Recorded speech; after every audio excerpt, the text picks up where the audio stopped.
ఆ ఎమ్మెల్యే తెలంగాణ బీజేపీలో fire brand 3 సార్లు ఎమ్మెల్యేగా గెలిచి సత్తా చాటిన నేత. కానీ ఈ మధ్య పార్టీ నాయకత్వంపై అసంతృప్తి వ్యక్తం చేస్తూ అసమ్మతి గళం వినిపిస్తున్నారు. అసెంబ్లీ బడ్జెట్ సమావేశాలకు డుమ్మా కొట్టడం ఇప్పుడు చర్చనీయాంశంగా మారింది. బీజేపీలో పాత నేతల్ని పక్కన పెట్టి కొత్త తరానికి పగ్గాలు అప్పగించాలంటూ జాతీయ నాయకత్వానికి లేఖ రాయడం కలకలం సృష్టించింది.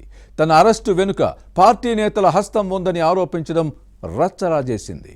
ఇంతకీ ఎవరా ఎమ్మెల్యే, ఏంటైన ఉద్దేశం? ఓపెన్గా బరస్ట్ అవుతున్న పార్టీ నాయకత్వం స్పందించకపోవడానికి కారణమేంటి? ఆ ఎమ్మెల్యేని లైట్ తీసుకుందా?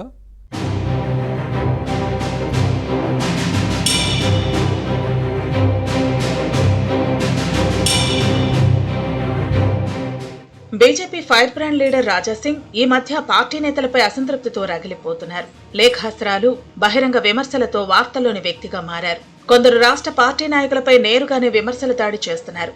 అసెంబ్లీ సమావేశాలకు డుమ్మా కొట్టారు. పార్టీలో పాతతర నేతలను పక్కన పెట్టాలంటూ ఓపెన్ గానే కామెంట్స్ చేశారు. ఈయన రెచ్చిపోతూ ఎంతగా రెచ్చగొడుతున్నా పార్టీ రాష్ట్ర నాయకత్వం మాత్రం డోంట్ కేర్ అంటూ లైట్ తీసుకుంటోంది. రాజాసింగ్ ఏమనుకుంటున్నారో ఏమో కానీ వాడివేడి స్టేట్మెంట్స్, కామెంట్స్ తో కమలదళంలో పొలిటికల్ హీట్ పెంచుతున్నారు. భాగ్యనగరంలో బీజేపీకి అంతగా పట్టులేదనుకున్న సమయంలో 2014, 2018, 2023లో గోషామహల్ ఎమ్మెల్యేగా గెలిచి హ్యాట్రిక్ సాధించారు. హిందుత్వ సిద్ధాంతం, సంస్కృతిపై ఎవరైనా దాడి చేస్తే షార్ప్ గా రియాక్ట్ అయ్యే విషయంలో బండి సంజయ్, రాజాసింగ్, ధర్మపురి అరవింద్ ముందుండేవారు. అలాంటిది ఈ మధ్య రాజాసింగ్, అరవింద్ సొంత పార్టీ నేతలను టార్గెట్ చేస్తున్నారు. ఈ విషయంలో రాజాసింగ్ ఓ అడుగు ముందే ఉన్నారు.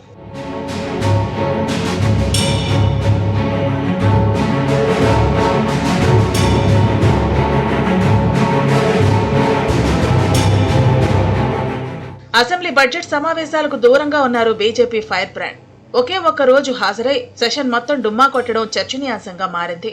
పార్టీ రాష్ట్ర అధ్యక్షుడు కిషన్ రెడ్డితో ఈ ఎమ్మెల్యేకి పట్టం లేదని టాక్. రాజాసింగ్ కు తెలంగాణ, మహారాష్ట్రతో పాటు ఇతర స్టేట్స్ లో మంచి ఫాలోయింగ్ ఉంది.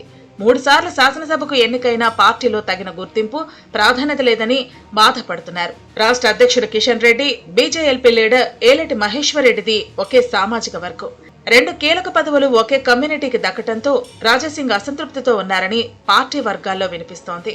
బీజేపీ శాసనసభ పక్ష నేతగా అవకాశం ఇవ్వకపోవడం పట్ల ఈయన అలకబోనారు. అందుకే పార్టీలోని రెడ్డి సామాజిక వర్గాన్ని టార్గెట్ చేస్తున్నారని కమలదళంలో చర్చ సాగుతోంది.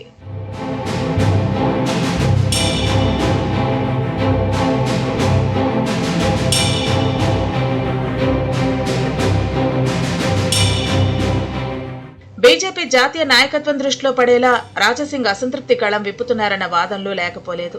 తెలంగాణలో పార్టీ సంస్థాగత ఎన్నికలు పూర్తయ్యాయి. జిల్లా అధ్యక్షుల నియామకం దాదాపు పూర్తయింది. స్టేట్ ప్రెసిడెంట్ ను నియమించేందుకు కసరత్తు జరుగుతోంది. ఈ దశలో రాష్ట్ర అధ్యక్ష పదవిని తిరిగి పాత సామాజిక వర్గానికే ఇస్తే భవిష్యత్తులో పార్టీ నాశనం అవుతుందన్న కామెంట్స్ కలకలం సృష్టించాయి. తన అరెస్టు వెనుక పార్టీ నేతల హస్తం ఉందని సోషల్ మీడియా వేదికగా విమర్శించడం చర్చనీయాంశమైంది. తెలంగాణ బీజేపీలో పాతతర నేతల చెత్తతో పోల్చిన ఈ ఎమ్మెల్యే వ్యవహారంపై పార్టీ నేతలు అంతర్గతంగా ఆగ్రహం వ్యక్తం చేశారట. రాజాసింగ్ పార్టీపై తిరుగుబాటు చేస్తున్నారా అన్న సందేహాలు కొందరికి లేకపోలేదు. తెలంగాణ బీజేపీ ఎమ్మెల్యేలు ముఖ్యమంత్రి రేవంత్ రెడ్డిని కలిసి పార్టీ ప్రయోజనాలను తాకట్టు పెట్టారని కేంద్ర హోంమంత్రి అమిత్ షాకు లేఖ రాయడంతో కమలదళంలో పొలిటికల్ హీట్ ను పెంచింది. తనను పార్టీ నుంచి బయటకు పంపేందుకు కుట్ర చేస్తున్నారని ఘాటు కామెంట్స్ చేసినా పార్టీ నాయకత్వం పట్టించుకోలేదు. పార్టీ జాతీయ నాయకత్వం పిలిచి సముదాయిస్తుందని ఆశించినా అలాంటి వాతావరణం ఏదీ కనిపించకపోగా లైట్ తీసుకోవడాన్ని గోషామహల్ ఎమ్మెల్యే రాజాసింగ్ కు మింగుడు పట్టం లేదు. దీంతో గోషామహల్ శాసనసభ్యులు అసహనం పెరిగిపోతోందన్న చర్చ సాగుతోంది. ఈ భవిష్యత్ పరిణామాలను పరిశీలించాలి.